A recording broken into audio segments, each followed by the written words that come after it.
श्री शिवाय नमस्तु।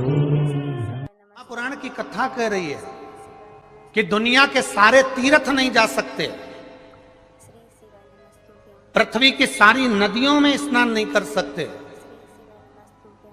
पवित्र नदियों में आप स्नान नहीं कर सकते, या किसी भी तीर्थ में जाकर एक रात्रि भी विश्राम नहीं कर सकते, या हमने जिंदगी में कोई दान करा ना करा, कोई पुण्य करा ना करा, कोई सत्कर्म करा ना करा, कोई शास्त्र पढ़ा ना पढ़ा, कोई शास्त्र सुना ना सुना, उसके बाद भी शिव महापुराण की कथा कहती है कि एक दिन में अगर मात्र एक बार भी आप शंकर के शिवालय में प्रवेश कर गए या मंदिर में प्रवेश कर गए तो सारे तीर्थ, सारी नदियां, सारे सरोवर, सारी बावड़ी, सारे तालाब, सारे कुंड के स्नान का पुण्य, दान का पुण्य प्राप्त हो जाता है, केवल शिव तत्व को प्राप्त कर लेने। शिव महापुराण की कथा कह रही है कि घर में जो दिया होता है वो दीपक भी कोई साधारण नहीं होता, उस दीपक की भी महत्वता है, उस दीपक का भी वर्णन है। महाराज एक बात और बहुत अच्छे से सुनिएगा, शायद आपकी जिंदगी को सवार हो, शायद आपके जीवन को सवार हो। मेरी जीजियों, मेरे जीजाओं, मेरी बेटियों, बेटाओं,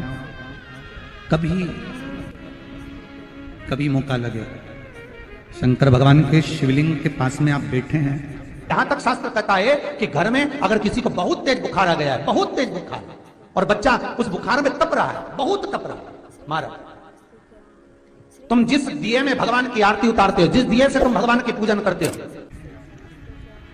कभी मौका लगा और आप पूजन करने के लिए गए,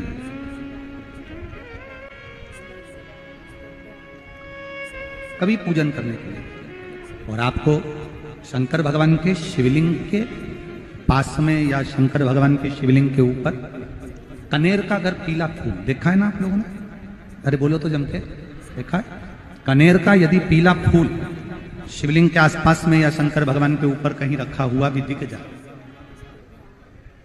विषम परिस्थिति हो, बहुत हिम्मत ना हारते हो, तभी भगवान अकेले में एकांत में आप पहुंचे उनके पूजन के लिए, कनेर का पुष्प वहां रखा है,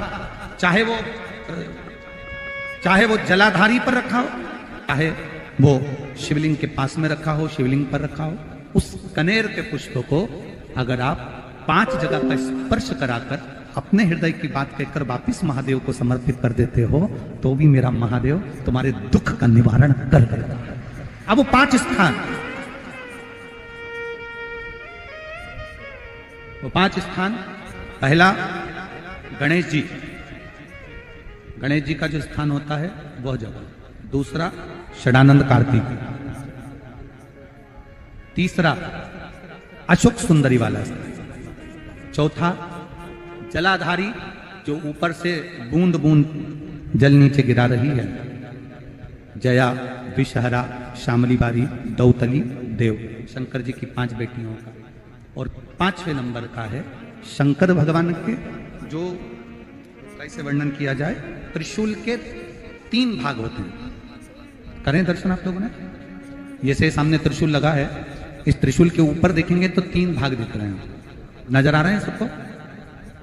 त्रिशूल का जो 3 भाग होता है, उस 3 भाग का जहां ज्वाइंट होता है, जहां मिलता है, एक जगह पर देखो तीनों भाग एक जगह पर मिले हुए, 3 भाग का जहां मिलन होता है, 5वां स्थान, ये 5वां स्थान, यहां पर स्पर्श कराकर शिवलिंग पर अपनी कामना कर कर श्री शिवाय नमस्तुभ्यम कहकर बाबा से अपने मन की बात कहकर जो समर्पित कर देता है, हम 3 महीना भी नहीं कहेंगे, हम तो कहेंगे अगर ज्यादा दुख है 3 दिन इंतजार करना, मेरा बाबा उस दुख को मिटाएगा।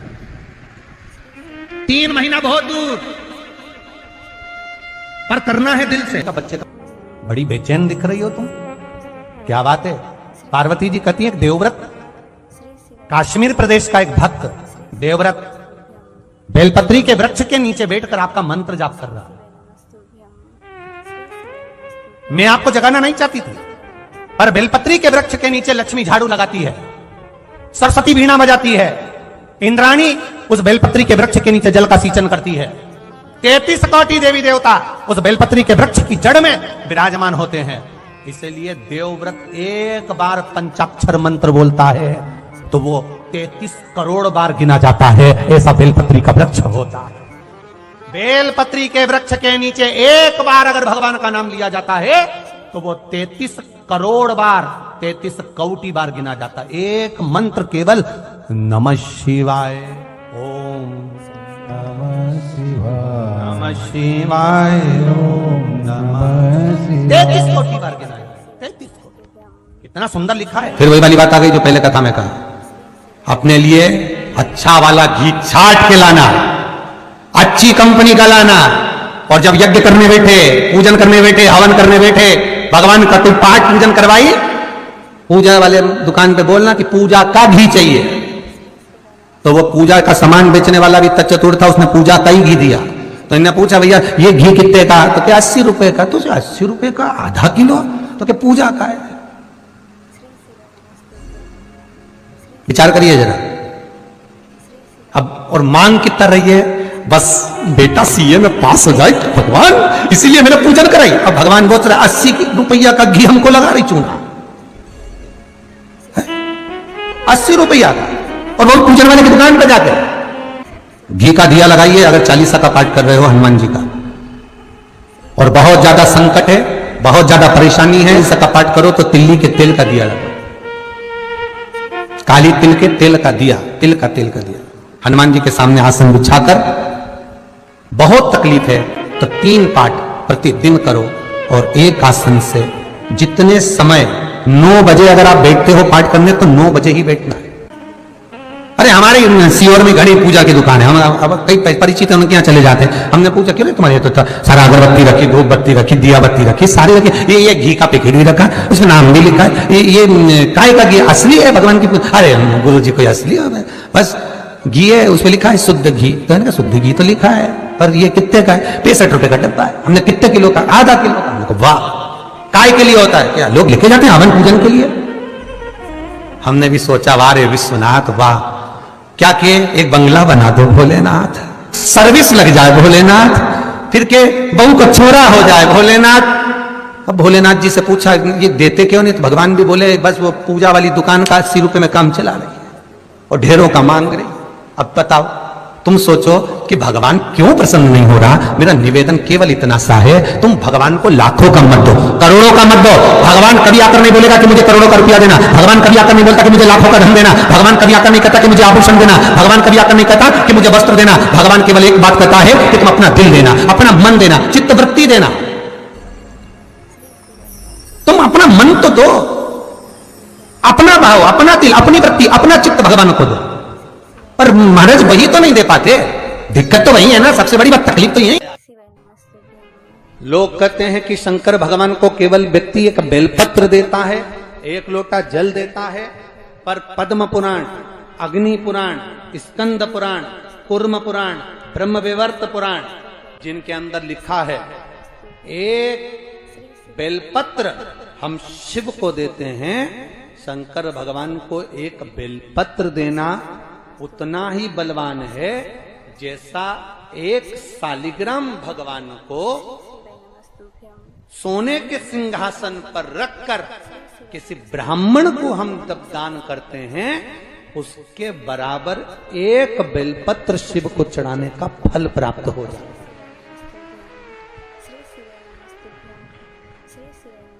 के बराबर का फल हमको केवल एक बेलपत्र से प्राप्त हो जाता है। भगवान एक बेलपत्र से प्राप्त हो जाता है। पूजन करते समय, तुलसी को जल चढ़ाते समय, अभिषेक पूजन करते समय, घर में आप पूजन कर रहे हैं उस समय पर तुलसी को जल चढ़ा रहे हो, उस समय पर पीपल की पूजन कर रहे हो, उस समय पर बेलपत्री का पूजन कर रहे हो, उस समय पर आंवले का पूजन कर रहे हो, उस समय पर या कोई पूजन भजन आप कर रहे हैं उस समय पर दरवाजे पर अगर 3 सामने खड़े हो जाते हैं तो ये समझ लेना कि आपकी पूजा को भगवान ने स्वीकार कर लिया।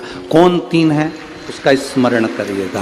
पहला, पूजन करते समय भगवान की आराधना करते समय अंदर मंदिर में अपने घर में बैठकर आप भगवान नहला रहे हैं, भगवान की पूजन कर रहे हैं, अर्चना कर रहे हैं, सेवा कर रहे हैं, माला जाप कर रहे हैं, पूजन अर्चना कर रहे हैं, तुलसी को जल चढ़ा रहे हैं, उस समय पर 3 का दर्शन अगर आपको हो जाता है, आपके दरवाजे पर अगर आ जाते हैं, तो आपका समझ लेना पूजा स्वीकार हो गया। पहले नंबर पर पूजन करते समय दरवाजे पर गौ माता आकर खड़ी हो जाए, समझ लो तुम्हारा पूजन सफल हो गया।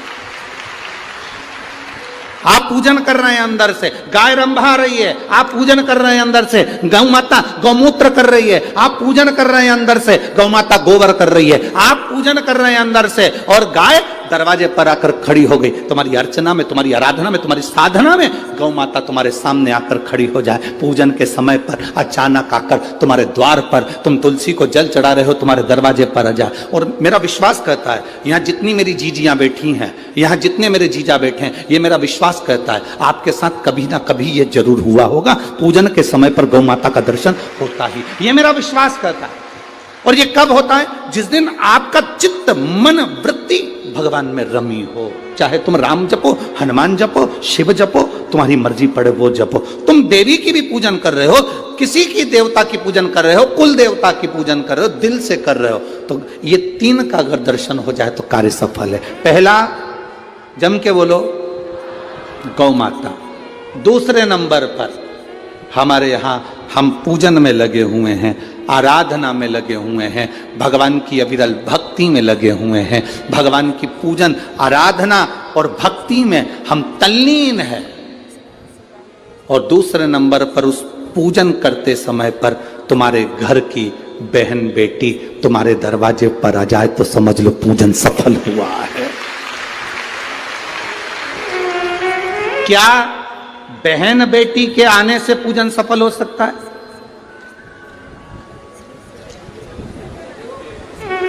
कहां लिखा हुआ है महाराज जी? आप इतनी बड़ी बड़ी बातें कहते हो। पूछने वाले पूछ सकते हैं, कहने वाले कह सकते हैं, आपने कैसे कह दिया कि बहन बेटी के आने से सफल हो जाता करे? तो आप उठाओ, हिमालय राज का बेटा बाणासुर से दोस्ती कर लेता, माता पार्वती का भाई बाणासुर से दोस्ती कर लेता है, और दोस्ती कर लेता है तो उसके चुंगल में फंस जाता है, बाणासुर के चुंगल में भाई संकट में आ जाता है। आज हिमालय राज और मैनावती दोनों बैठकर भगवान की आराधना कर रहे थे, इतने में पार्वती का आगमन हो जाता है।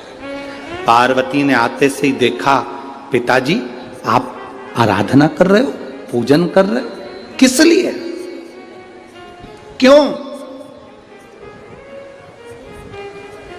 मैनावती ने कहा तेरा भाई संकट में घिरा हुआ है। पार्वती ने कहा क्यों चिंता करते हो, क्यों चिंता करते हो? पिताजी मैं आई हूं ना, चिंता मिटा दूंगी, चिंता मिटा दूंगी, आप चिंता ना करें। क्या हुआ? बाणासुर तेरे भाई को कष्ट दे रहा। बेटी पार्वती ने संकल्प ले लिया, उस बाणासुर का अंत मैं करूंगी। ना भगवान ब्रह्मा बाणासुर को मार सके, ना भगवान कृष्ण बाणासुर को मार सके। बाणासुर की कन्या भगवान कृष्ण के पास में, वहां उनके पौत्र के पास में गई, भगवान कृष्ण का युद्ध बाणासुर के साथ हुआ, 1000 भुजा, तो बाणासुर को भगवान कृष्ण नहीं मार सके। बाणासुर को न नारायण मार सके, न ब्रह्मा मार सके, बाणासुर को न शंकर मार सके, क्योंकि शिव ने तो वर दिया था, बाणासुर को केवल मारा है। कोई तुमसे पूछे कि सियोर वाले महाराज ने कहा कि बहन बेटी के पूजन करते समय अगर बहन बेटी आ जाती है, पूजन करते समय हमारे घर की बहन बेटी, तुम्हारे कुल की बहन बेटी, तुम्हारे घर की बहन बेटी तुम्हारे दरवाजे पर आ गई, भले तुम उसको कुछ दो मत दो, पर बहन बेटी अगर तुम्हारे पूजन के समय पर तुम्हारे क्यों आप लोगों के ऐसा नियम है कि नहीं हमको नहीं मालूम। हमारे यहाँ तो ऐसा नियम है कि जब भी घर में कोई बड़ा आयोजन होता है, शादी होती है, फंक्शन होता है, कोई उद्यापन होता है, कोई चीज बड़ी करते हैं, तो सबसे पहले फोन बहन बेटी को लगाते हैं कि हमारी बहन हमारे यहाँ आए, हमारी बेटियां, हमारी नंदे हमारे यहाँ आए। शिव परीक्षा बहुत लेता है, पर शंकर पर किया हुआ खर्च, शिव को अर्पण किया हुआ बेलपत्र, शिव को समर्पित किया हुआ एक अक्षत का दाना भी, शंकर को दिया हुआ 1 रुपया भी अपने खाते में लिख कर रखना और 1 वर्ष तक ये तारीख को लिख कर रखना कि मैंने शंकर के मंदिर में या शंकर की कथा में या शिव महापुराण में इतना खर्च किया था, वो लिख कर रख लेना और आज की तारीख लिख के रख लेना। 1 वर्ष बाद हिसाब लगा कर देखना, वो दुगना क्या 1000 गुना फल प्रदान कर देता है। वो शिव शंकर है। परीक्षा जरूर लेगा, थोड़ा सा परिश्रम जरूर कराएगा, परीक्षा लेगा। पहले बहुत परीक्षा लेता है, कथा करवाने से पहले, भजन करने से पहले, शिव मंदिर जाने से पहले, तीर्थ जाने से पहले, शंकर के धाम जाने से पहले, तुम बद्रीनाथ के धाम, बद्रीनाथ चले जाओ, रामेश्वर चले जाओ, द्वारका, तुम जितने जितनी